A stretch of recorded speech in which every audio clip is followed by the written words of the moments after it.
क्या आपको पता है मेंटली स्ट्रांग या मानसिक रूप से मजबूत व्यक्ति किसे कहते हैं? 1914 में प्रसिद्ध वैज्ञानिक थॉमस एल्वा एडिसन की फैक्ट्री पूरी तरह जलकर बर्बाद हो गई थी। आग इतनी बुरी तरह लगी थी कि कुछ भी नहीं बचा। उन्हें 23 मिलियन US$ का नुकसान हुआ था और एक प्रोटोटाइप जिस पर वो सालों से काम कर रहे थे वह भी जलकर बर्बाद हो गया। इसके बाद भी थॉमस एल्वा एडिसन ने जिस तरीके से व्यक्त किया उसे कहते हैं मेंटली टफनेस। जानते हैं उन्होंने क्या कहा? उन्होंने कहा, थैंक गॉड, मैं अभी तक जितने भी मिस्टेक्स कर रहा था वह सारी जलकर खत्म हो गई है। अच्छा है, अब मैं एक नई शुरुआत कर पाऊंगा। एक मेंटली टफ इंसान की ये बहुत बड़ी क्वालिटी होती है कि वह बुरे से बुरे वक्त में भी अपने आप को संभालना जानता है और एक पॉजिटिव अप्रोच रखता है। हर कोई व्यक्ति शुरू से ही मेंटली स्ट्रांग नहीं होता। जैसे अच्छी डाइट और रेगुलर एक्सरसाइज आपको फिजिकली स्ट्रांग बना देती है, वैसे ही कुछ अच्छी आदतें यानी गुड हैबिट्स होती है जो एक मेंटली वीक इंसान को भी मेंटली स्ट्रांग बना सकती है। और आज इस वीडियो में हम मेंटली स्ट्रांग लोगों की ऐसी ही कुछ अच्छी आदतों के बारे में बात करने वाले हैं। So let's start. पहली हैबिट है एक्सेप्टिंग टफ चेंजेस, यानी कठिन बदलाव को अपनाना। ईगल इकलौता ऐसा पक्षी होता है जो 70 साल की उम्र तक जिंदा रह सकता है, पर इस उम्र तक जिंदा रहने के लिए ईगल को एक बहुत मुश्किल डिसीजन लेना पड़ता है, क्योंकि 40 साल तक जिंदा रहने के बाद एक ईगल के पंजे कमजोर हो जाते हैं और इस लायक नहीं रहते कि वह पंजों से कोई शिकार आसानी से कर पाए, और उसकी तीखी और लंबी चोंच काफी बढ़ जाती है। और तो और उसके पंख इतने मोटे हो जाते हैं कि उड़ान भरना भी मुश्किल हो जाता है। यही वह टाइम होता है जब एक ईगल के पास सिर्फ 2 ही ऑप्शंस होते हैं।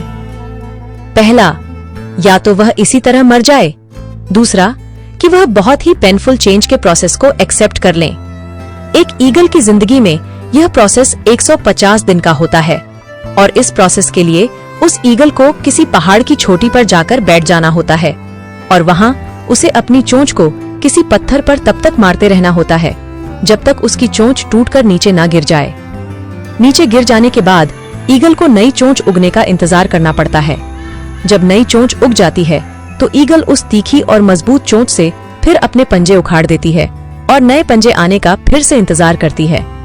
जब उसके नए पंजे नुकीले और मजबूत होकर वापस आ जाते हैं तो फिर वह पंजों से अपने पुराने मोटे पंख भी नोच लेती है ताकि नए और हल्के पंख पा सके। फाइनली इन बेहद दर्द भरे 150 दिनों के बाद ईगल अपनी जिंदगी की एक नई उड़ान भरती है। अपनी जिंदगी के बचे हुए 30 साल जीना शुरू करती है। मतलब सर्वाइवल के लिए और जिंदगी को जीने के लिए एक दर्द भरे चेंज को एक्सेप्ट करना ही पड़ता है।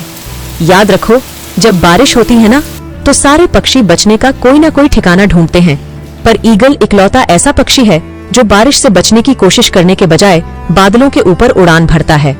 इसलिए एक मेंटली स्ट्रांग इंसान भी हर मुश्किल चेंज को एक्सेप्ट करता है और उस चेंज को चैलेंज समझकर खुद को मजबूत बनाता है, चेंज से घबराता नहीं है। दूसरी हैबिट है एस्टैब्लिशिंग बाउंड्रीज, यानी अपनी सीमा तय करना।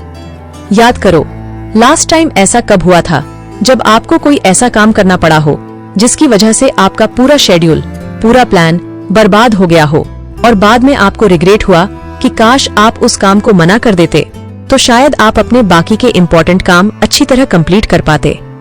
अगर ऐसा आपके साथ अक्सर होता है तो सॉरी, आप शायद इतने मेंटली स्ट्रांग नहीं हो, क्योंकि मेंटली स्ट्रांग इंसान को उसकी बाउंड्रीज मतलब उसकी लाइन ऑफ कंट्रोल पता होती है।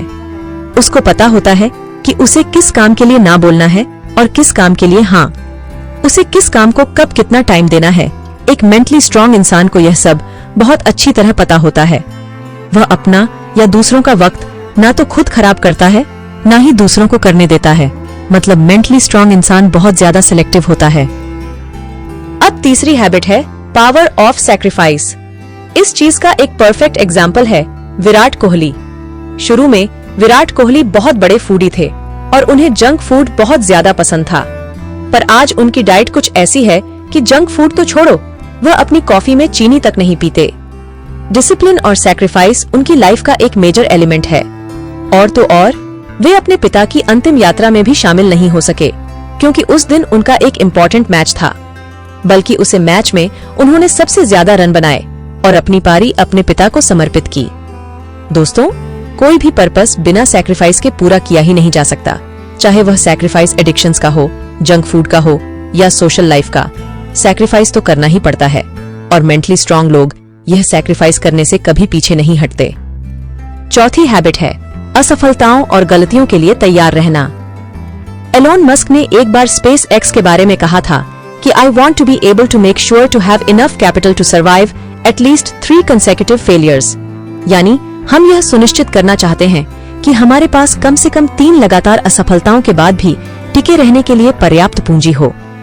इनका यह थॉट प्रोसेस साफ साफ दर्शाता है कि मेंटली स्ट्रांग होने का मतलब सिर्फ यह नहीं है कि आप सक्सेस की तैयारी करो, बल्कि मेंटली स्ट्रांग होने का मतलब तो यह है कि आप असफलताओं के लिए भी उतने ही तैयार रहो, बल्कि दुगने जोश से दोबारा से स्टार्ट करने के लिए रेडी रहो। गिर जाने से कोई असफल नहीं होता, गिरे रहने से या यूं कहे कि गिरकर ना उठने से असफल होता है। तो दोस्तों, ये कुछ क्वालिटीज हैं जो मेंटली स्ट्रांग लोगों में अक्सर देखी जाती हैं, और अगर आप भी मेंटली स्ट्रांग बनना चाहते हो तो आपको भी अपने माइंडसेट को कुछ ऐसा ही बनाना पड़ेगा। दोस्तों, उम्मीद है कि आपको ये वीडियो पसंद आई होगी।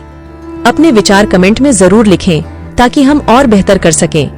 ऐसी और प्रेरणादायक वीडियोस के लिए हमारे चैनल को सब्सक्राइब करें और बेल आइकन को प्रेस करें। और हाँ, कृपया इस वीडियो को लाइक और शेयर करना ना भूलें।